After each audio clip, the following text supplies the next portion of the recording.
Welcome to this explainer. Okay, today we are tackling a topic that, let's be honest, often feels like hitting a brick wall for a lot of learners. I'm talking about advanced algebra and logarithms.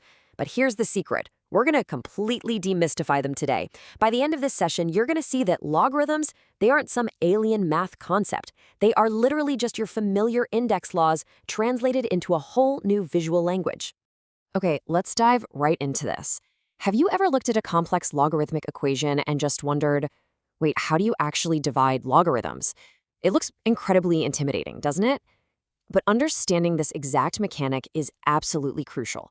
It's the key to unlocking advanced algebraic manipulation and ultimately scoring top marks. But here's the thing. To divide logarithms, you must first master exponents. I want to be super direct and empowering with you right from the jump here. A logarithm is literally just a power question in disguise. Seriously, if you can handle powers and indices, you already possess every single tool you need to handle logs. So here's our roadmap for today. 1. The definition of logarithms. 2. Translating the index laws. 3. The quotient law. 4. The loudest warning. And finally, 5. Solving log equations. Let's get to it. Section 1. The definition of logarithms. Time to strip away the mystery. Take a look at the core definition we have here. Log base a of n equals x. Now, our source text heavily emphasizes that this means exactly the same thing as a to the power of x equals n. So whenever you read a log, I want you to literally stop and ask yourself, a raised to what power gives me n? The logarithm is simply the final answer to that power question. That's it. To really anchor this visually, check out this table from our source material. On the left, we've got the number 1,000. In the middle, we express that as 10 to the power of 3, right? And then on the right, we have its logarithmic form. Log base 10 of 1,000 equals 3. Why? Well, because 10 to the power of 3 is 1,000. It's not magic. This visually proves that logarithm is quite literally just another word for power. Moving on to section 2, translating the index laws. This is the real secret of log math. All right, look at the two sides here. On the left, you see the laws of indices. The rules for powers you likely already know by heart. And on the right, the laws of logarithms. I really want to stress that these are absolutely not disconnected, random formulas that you need to blindly memorize. No way. They are direct mirror images. They are direct translations of each other. Once you realize this, it triggers this massive aha moment. Which brings us to section 3, the quotient law. Now, what's really interesting here is the exact mechanic behind this.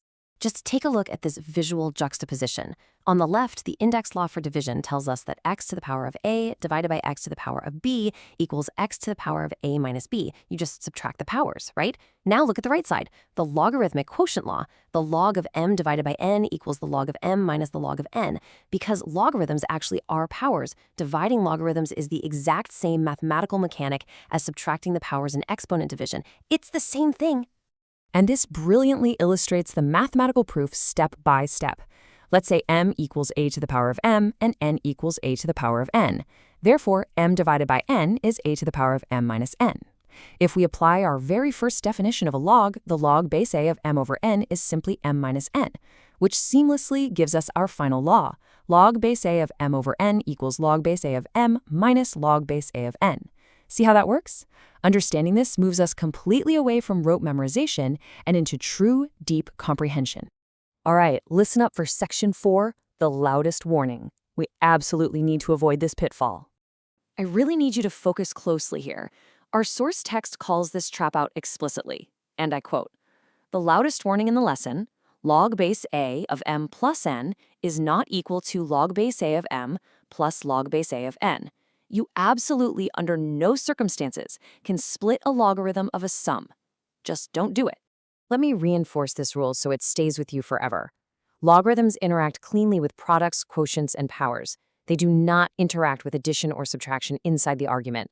There's no such thing as a sum law. Committing this fact to memory ensures you'll never make this foundational algebraic error when you're solving equations. And that takes us to section 5, solving log equations. Let's put this into final application. Let's see how all of this builds a rock-solid framework for solving. Step 1, state your domain restrictions. Step 2, combine your terms using the log laws, like that quotient law we just learned. Step 3, convert that into index form. Step 4, solve algebraically. And crucially, Step 5, reject invalid candidates. You really have to follow this strict method. Otherwise, as our source warns, you might end up writing the right answer for completely the wrong reason. So the crucial point here is understanding exactly what those domain restrictions are. Your base requirement is that a must be greater than 0 and it cannot equal 1. The argument requirement is that n must be strictly greater than 0. Simply put, every real logarithm must have a positive argument. Any candidate solutions that fail these original restrictions, they must be rejected. You can't just quietly ignore them and hope for the best. Let's look at a fully worked example directly from the text to see this in action. Notice the highlighted section and how they handle that conversion step. 2 to the power of 3 equals 8 is converted seamlessly to log base 2 of 8 equals 3. By taking the time to properly lay out the math like this, it shows exactly how the theoretical conversion step actually looks in real practice. Now, I want to leave you with a challenge straight from the advanced mixed logarithmic identities in our source. Can you solve this? Log base 3 of the quantity x minus 1 over x plus 2 equals 1? To conquer this, you're going to need to apply the quotient law, perform strict domain checks, and use your algebraic fractions all at the exact same time. So what do you say? Are you ready to take it on and prove your mastery?